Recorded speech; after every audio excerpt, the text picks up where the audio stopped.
The universe has many complicated topics and questions. There's Club Penguin lore? What is Grimace? What is the story of Five Nights at Freddy's? And all will be answered by one man. And that man is me. Welcome to Shiptheory Explains. Hello people, welcome to Shiptheory Explains, Episode 1. Thank you for joining me. Today, we will be going over the lore and story of Five Nights at Freddy's. Now, I will give a heads up to any new people here that this game does have dark elements to it, but they do it in a safer work kind of way, or at least as safer work as you possibly can for a horror game. But still, just heads up, darkish topics will be discussed here. So without further ado, let's begin.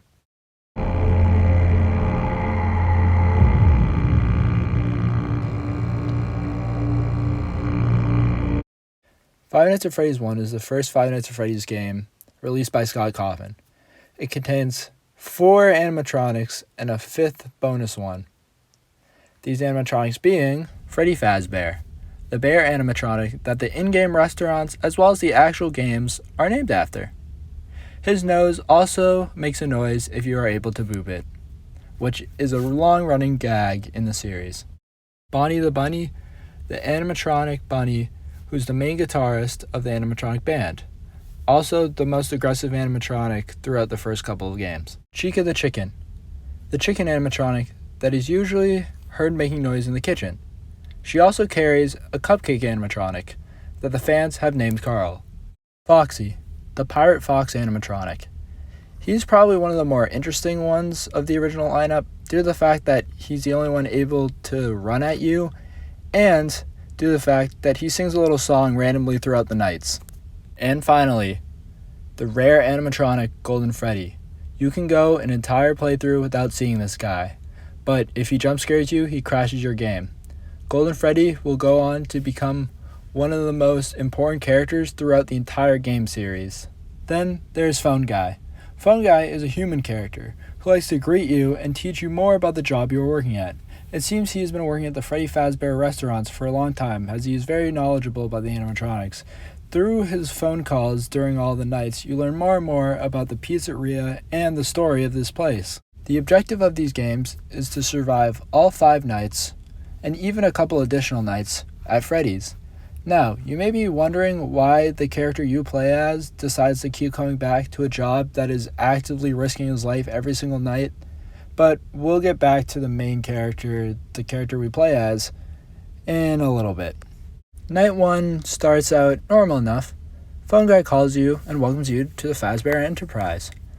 He then explains that the characters like to walk around at night and act a little weird, but he also makes sure to tell you that you should be fine, no big deal. But he quickly starts dropping very important story elements, as he mentions something called the Bite of 87. Just be aware, the characters do tend to wander a bit. They're left in some kind of free roaming mode at night. Something about their servos locking up, they get turned off for too long. They used to be allowed to walk around during the day too, but then there was the Bite of 87. Yeah. It's amazing that the human body can live without the frontal lobe, you know? The Bite of 87 was one of the biggest mysteries in the early days of Five Nights at Freddy's. Same with Golden Freddy, but the answer to both get revealed in later games. So I'm going to choose to stick with what we know for the first game, and then I'll come back to them later. So just have them in the back of your head. But let's start to take on a mystery that this game gives us some sort of answers to. See, Phone Guy explains why the animatronics are trying to get us. They think we're an endoskeleton out of our animatronic suit, but the answer is a little more complicated than that. Now, there's actually newspaper clippings sprinkled throughout the cameras during the nights, and if you read them, they tell the story of a tragedy that has occurred at the pizzeria. See, it's the story of how 5 kids have gone missing, and how the perpetrator was apparently caught, which we know isn't true, but I'll get to that later. However, they never found the children. But we know what happens to them. Their spirits went on to possess Bonnie, Chica, Foxy, Freddy, and Golden Freddy. And that's why they're prone to attacking you at night. as well as why they're active.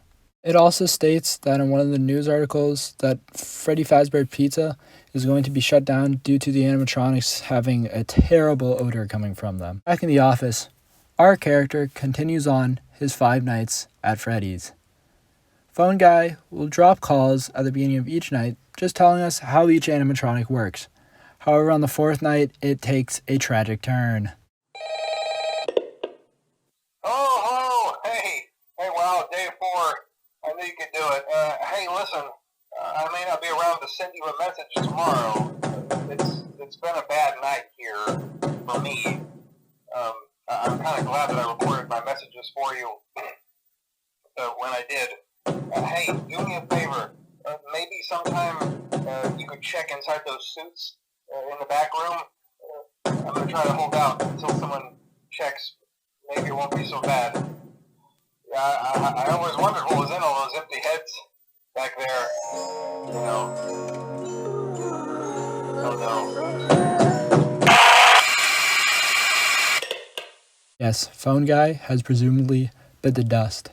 We don't know which animatronic got to him, has all of them kind of play a role in that, like Foxy's knocking on the door, which only he does, and that groaning noise, which comes from both Bonnie and Chica. However, it's presumed it was Freddy due to the chimes, which are the same as the ones he plays during his power-out jump scare.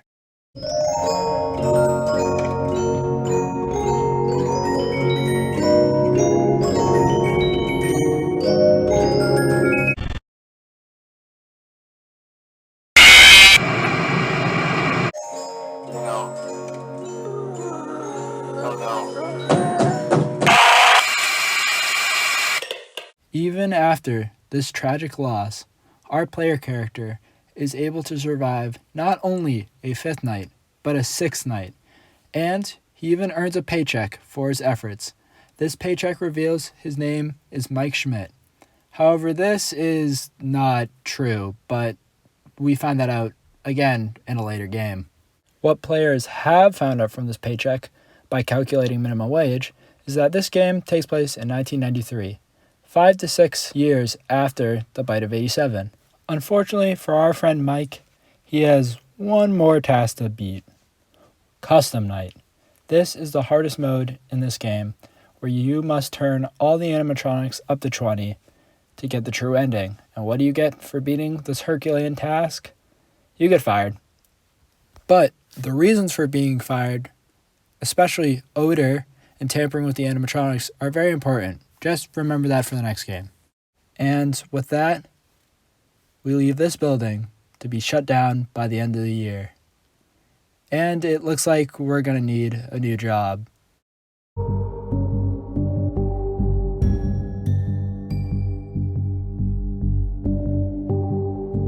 Five Nights at Freddy's 2 is the second game in the Five Nights at Freddy's franchise, although it's a prequel to the first game, and I'll explain how we know that in a minute. But what is very important information to know is that the last game had 5 animatronics, well, this game doubles it. Yes, 10 animatronics. Let's look at some familiar faces. See, all of the original cast is technically here, has withered animatronics. They're more dangerous and definitely more creepy. These versions go on to become the ones from the original game, and we know this due to the ending newspaper that tells us so. Or at least implies it. Even Golden Freddy got a more damaged, withered version of himself. Actually, he's even way more active in this one. As for new faces, we have the toy animatronics. Shinier and newer versions of Bonnie, Freddy, and Chica. They're also made of plastic to give them more of that toy feel. Then there's Mangle. What was supposed to be a more kid-friendly version of Foxy that kids would tear apart. From what we learn about Mangle, it is told that the staff would have to put Mangle back together at the end of every shift. So eventually they just stopped doing it and left them as a sort of take apart, build back together attraction for little kids. I don't know why a parent would let their child play with something that looked like that, but that's not my business. Then we have one of my favorite animatronics, arguably one of the scariest in the whole series, and undoubtedly one of the most important in the entire franchise. This is the Marionette, also known as the puppet. The puppet hangs by the prize corner. You won't see it unless the music box gets to 0, but don't let it. You won't like the result. But that's not even all, as there are still 2 special animatronics, sort of like how Golden Freddy was last game. They are Shadow Freddy and Shadow Bonnie. They both have a very rare chance of appearing, but if they do, don't stare at them too long, or else they'll crash your game. Now, it's just us against the animatronics. There's no doors to help us this time. All we can do is shine a light on Foxy, keep the music box wound for the puppet, and put our Freddy mask over our face to protect us from the rest. But lucky for us, there is at least one friendly voice who's here to help us through the night and to give us that good lore. That's right, Phone Guy is back. Sort of. See, we know this game is a prequel, as previously stated, not only due to the fact that the Withers go on to become the Fnaf 1 crew, but also because Phone Guy's here again, leaving us his calls/voice recordings at the beginning of each night, which isn't possible if this game comes later due to the fact we know he dies during that phone call. But at least we get to hear his helpful tips for another game. Let's listen to the first night phone call that Phone Guy leaves us, as it's very important to not only understanding the timeline, but understanding sorta why the animatronics are acting the way they are. Now, I want you to forget anything you may have heard about the old locations, Some people still have a somewhat negative impression of the company. That old restaurant was kind of left to rot for quite a while, but I want to reassure you, Fazbear Entertainment is committed to family fun and, above all, safety. They've spent a small fortune on these new animatronics. Facial recognition, advanced mobility. They even let them walk around during the day. Isn't that neat? But most importantly, they're all tied into some kind of criminal database so they can detect a predator a mile away. Heck, we should be paying them to guard you. Now, that being said, no new system is without its kinks. The robots were never given a proper night mode. So when it gets quiet, they think they're in the wrong room. So then they go try to find where the people are, and in this case, that's your office. Okay, that sort of makes sense about why they'd come to our office, but then why are they attacking us? Are we a criminal of some sort? No. But we do know why they're coming to our office and attacking us. And Phone Guy couldn't possibly know this. And we know that due to a new feature in FNAF 2 that becomes a staple of the franchise, the Atari minigames. There are 4 of these 8-bit style minigames in FNAF 2, each one of them telling a different story to help us figure out the mystery of what happened to the kids. These minigames will occur every once in a while after a player is jump scared. First minigame we're going to go over is the Take Cake minigame. This minigame has Freddy running around to angry children trying to calm them down with cake, all while a crying child is locked outside the building. This minigame seems normal enough until a purple car pulls up to the side of the building. A purple man then steps out and kills the child. This is the first child murder from the man known as Purple Guy. Purple Guy! Yes, Purple Guy, the main villain of the Five Nights at Freddy's game franchise.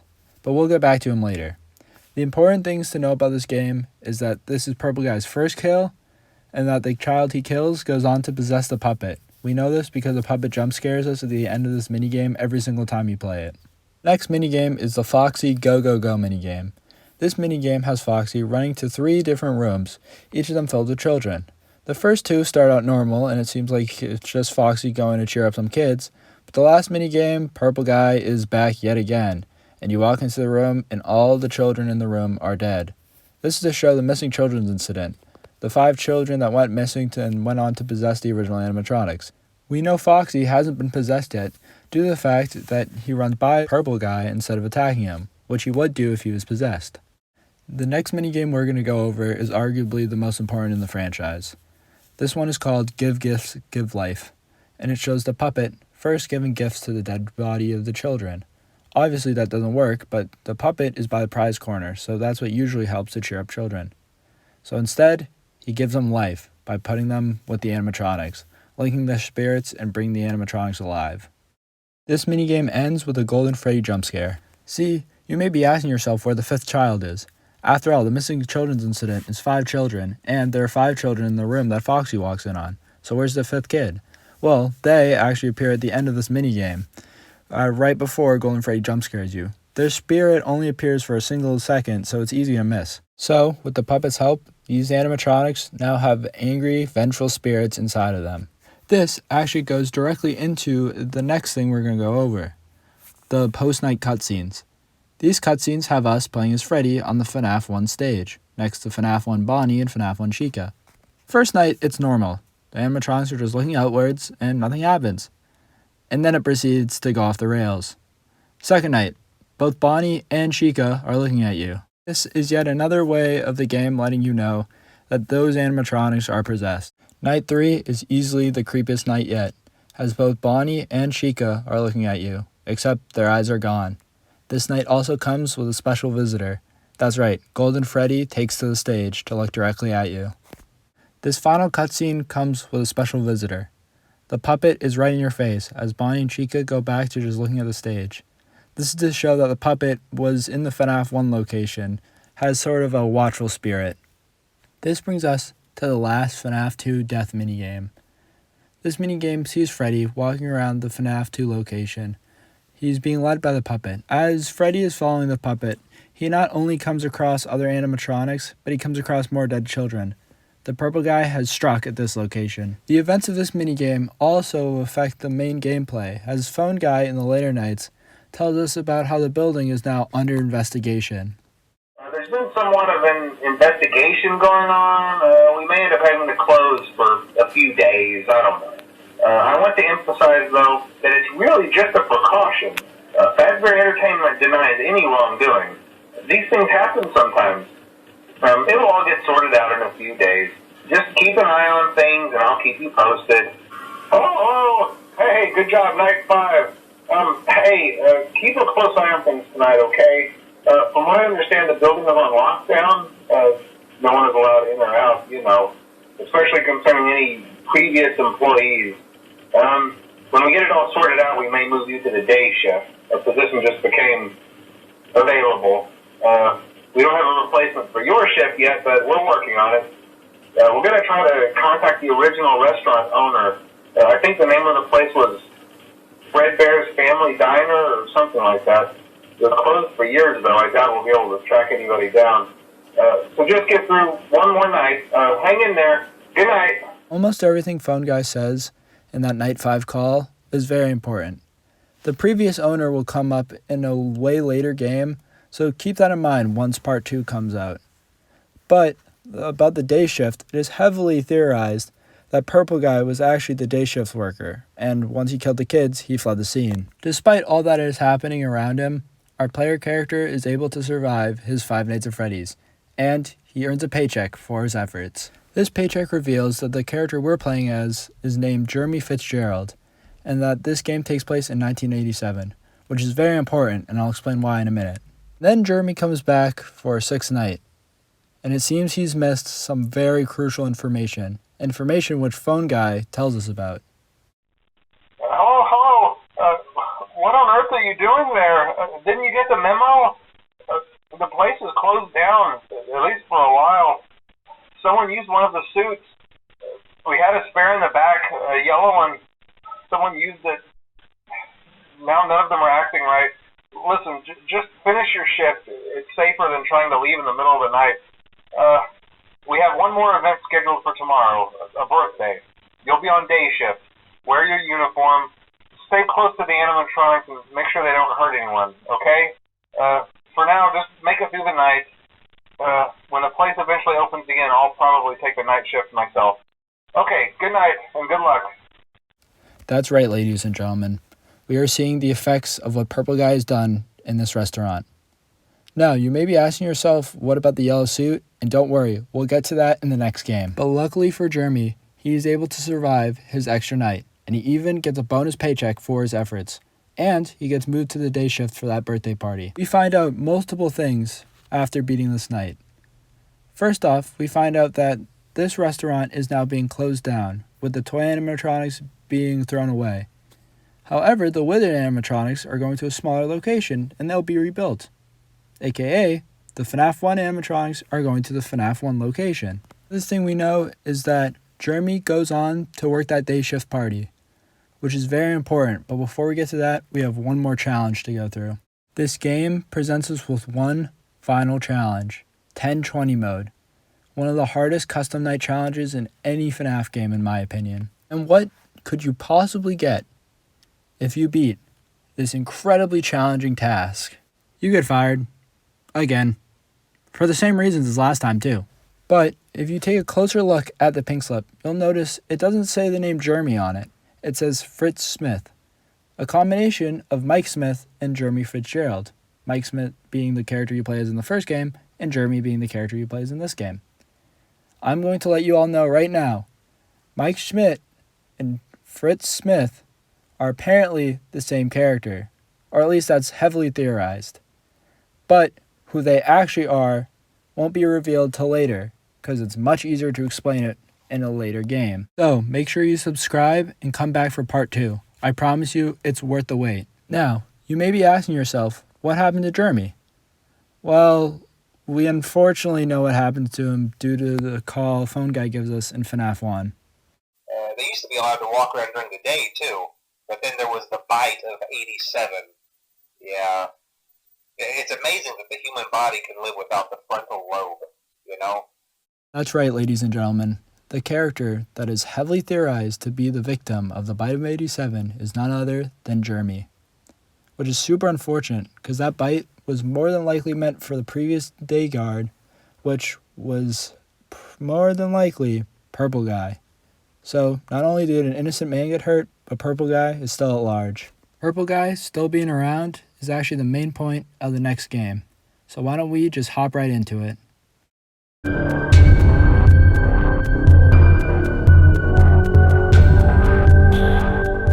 FNAF 3 takes place in 2023, 30 years after the first game takes place. In this game, we are yet again playing as a security guard, although this time, we aren't in a pizzeria.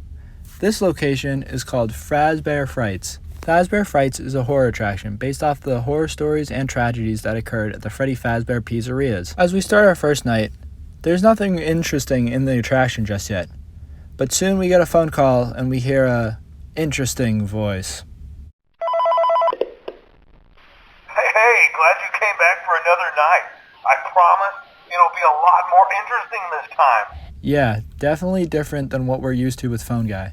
This caller has been dubbed Phone Dude due to his laid-back attitude. But to give credit where it's due, Phone Dude is pretty important on the first couple nights, as he fills us in on what's going on. We found some great new relics over the weekend, and we're out tracking down a new lead right now. But, like I said, we're trying to track down a good lead right now. Some guy who helped design one of the buildings says it was like an extra room that got boarded up, or something like that. So we're going to take a peek and see what we can find. In trying to make the place feel vintage, we may have overdone it a bit. Some of this equipment is barely functional. Yeah, I wasn't joking about the fire. That's a real risk. So, besides health and safety hazards, there's no real danger here. Nothing that can hurt me? Well, that's true on the first night, but things quickly change on the second night. Hey man, okay, I have some awesome news for you. First of all, we found some vintage audio training cassettes. Dude, these are like prehistoric. I think they were like training tapes for like other employees or something like that. So I thought we could like have them playing like over the speakers as people walk through the attraction. Dude, that makes us feel legit, man. But I have an even better surprise for you. You're not gonna believe this. We found one. A real one. Gotta go, man. Well, look, it's in there somewhere. I'm sure you'll see it. Okay, I'll leave you with some of this great audio that I found. Talk to you later, man. Well, you all must be thinking, what does he mean by they found a real one? Well, good viewer, let me introduce you to the Golden Rabbit animatronic / suit Springtrap. I'll explain more about Springtraps as we get further into the nights, but you should all know Springtrap is one of the most important characters in this series, and she's pretty much the main villain of the entire series. So, from night 2 onwards, this game becomes you versus Springtrap, with other characters sorta thrown in. I'll explain that in a minute. But what about those old tapes that phone dude found? Well, viewer, for his third straight appearance, his second after he died in the first game, Phone Guy comes back in recording form yet again. Hello. Welcome to your new career as a performer/entertainer for Freddy Fazbear's Pizza. These tapes will provide you with much-needed information on how to handle/climb into/climb out of mascot costumes. Right now, we have two specially designed suits that double as both animatronic and suit. So please pay close attention while learning how to operate these suits, as accidents/injuries/death/irreparable and grotesque maiming can occur. There were these animatronic suit sort of things. How is that important to this game? Well, Phone Guy takes over from here, and we learn a lot more about these suits, which is very important for this game. Try not to nudge or press against any of the spring locks inside the suit. Do not touch the spring locks at any time. Do not breathe on the spring locks, as moisture may loosen them and cause them to break loose. In the case that the spring locks come loose while you are wearing a suit, please try to maneuver away from populated areas before bleeding out, as to not ruin the customer experience. As always, if there is ever an emergency, please go to the designated safe room. Every location is built with one extra room that is not included in the digital map layouts programmed into the animatronics or security system. This room is hidden to customers, invisible to animatronics, and is always off camera. As always, remember to smile. You are the face of Freddy Fazbear's Pizza. Alright, so that phone call reveals that not only are the spring lock suits/animatronics incredibly dangerous to use as suits, but also there's a hidden safe room in almost every Fazbear location. This is important due to the mini-games that happen every time you beat a night. These mini-games have you playing as Freddy, Bonnie, Chica, and Foxy as you follow Shadow Freddy into what is presumably the safe room before they all get destroyed by one Purple Guy. What Shadow Freddy did was actually good, because unknown to Purple Guy, by destroying the animatronics, he released the spirits inside. Spirits that he killed. The spirits of the kids possessing the animatronics. These are the spirits of the kids from the Missing Kids incident, and they go on to do what their animatronic counterpart could not. They go into the safe room to get revenge. Alright, we need to just pause for 1 second though. See, Five Nights at Freddy's is a huge series now, and with big series comes outside merchandise, like books. And some of these books we will actually have to go over because they're important to the story of the game. However, some of the books give you incorrect information, like the one I'm going to go over here. In the official Five Nights at Freddy's character encyclopedia, Shadow Freddy gets his own page. However, on this page, it proceeds to say that Shadow Freddy isn't important, but he might be in the future. However, I would say that leading the kids to get their spirits freed from the animatronic shells they were trapped in, and to get revenge on Purple Guy by turning him into Springtrap, is pretty important. This is just to show you all that while we will be using some of the books to help with the story, some of the books do more harm than good in trying to figure out what's going on with these games, which is why it can be so confusing sometimes. But, rant over, back to the main video. After seeing the literal ghost of his past, Purple Guy, terrified, runs away, but there's nowhere for him to go. So he does the only thing he can think of, going back to the yellow Springtrap Bonnie suit that's in the back. But unfortunately for him, using the suit doesn't work this time.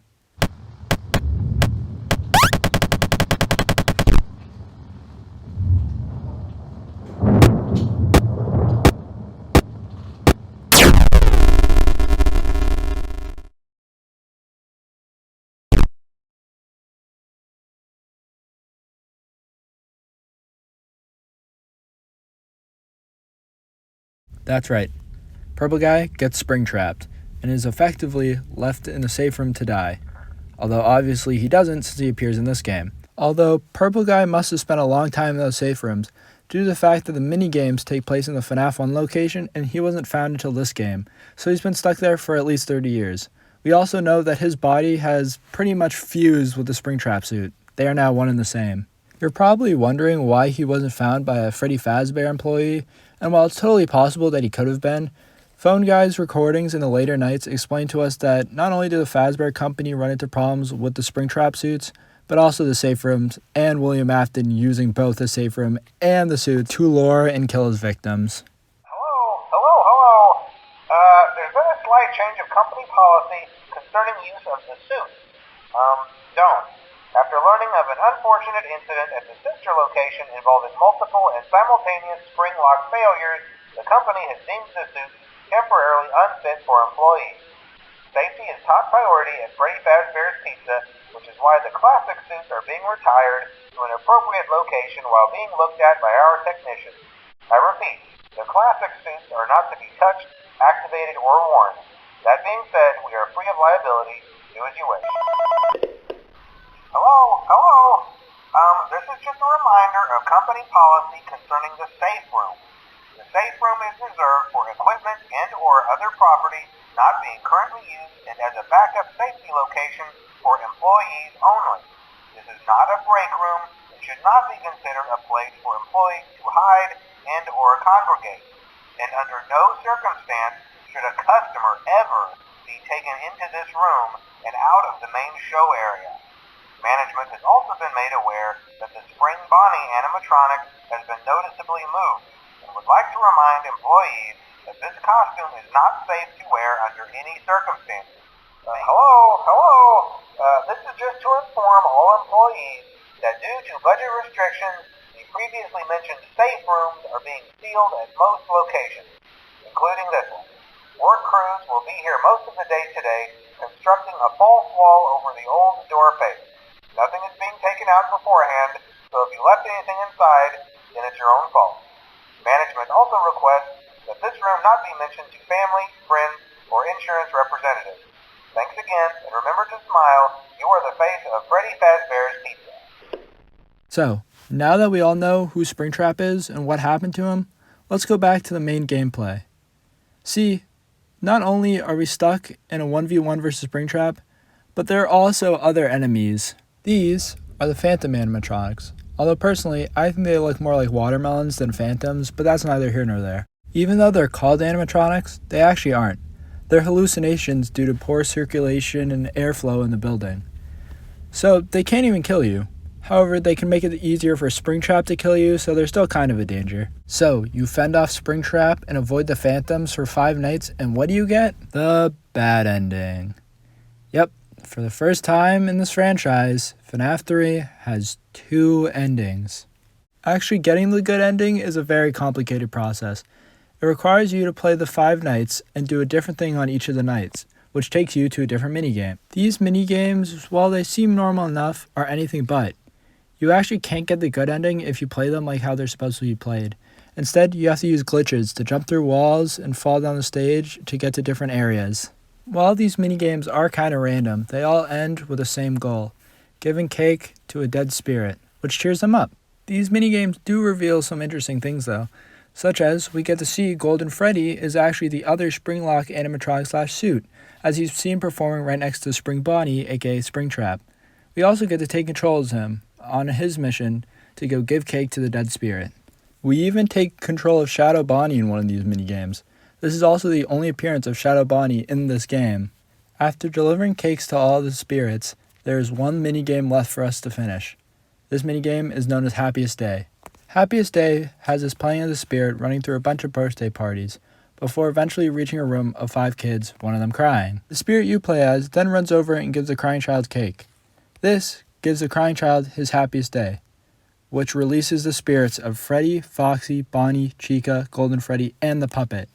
It is interesting to note that the puppet can actually be seen on rare occasions in the monitor. However, he doesn't attack you, he just stands there. He's just standing there, menacingly! Beating all 5 nights and achieving Happiest Day will give you the good ending. This time, the lights are off and the helmets, symbolizing that the spirits have been set free. So which ending has actually happened? Well, the answer is complicated. Even the creator said so himself. Personally, I believe that both happen, just the good ending happens later and the bad ending happens at the end of this game. But there's still one more challenge. After beating all 5 nights, you're rewarded with Nightmare Mode. also known as this game's sixth night. Beating Nightmare mode shows us a newspaper clipping, which reveals to us that Fazbear Fright has burned to the ground due to what is said to be faulty wiring. It is said that there wasn't much left after the building burned down. However, we know this isn't true. If you brighten up the newspaper clip, it is revealed that Springtrap has survived, and he's destined to come back, as he always does. And that's where we're going to end this part. In the next part, we will be discussing the identity of Mike Schmidt and Frizz Smith, what the shadow animatronics are, and why Golden Freddy is so important as we cover the next couple of games. I hope you all enjoyed watching this video, and please, if you have any questions, leave them in the comments and I'll try my best to explain them. I also hope to have another video out for all of you in a month or so. However, it's a busy time in my life, so that remains to be seen. What I definitely plan on doing, though, is releasing the second part of this video in October, closer to when the Five Nights at Freddy's movie is slated to come out. If you want to make sure you see part 2, please hit the subscribe button. And as always, I hope to see you next time.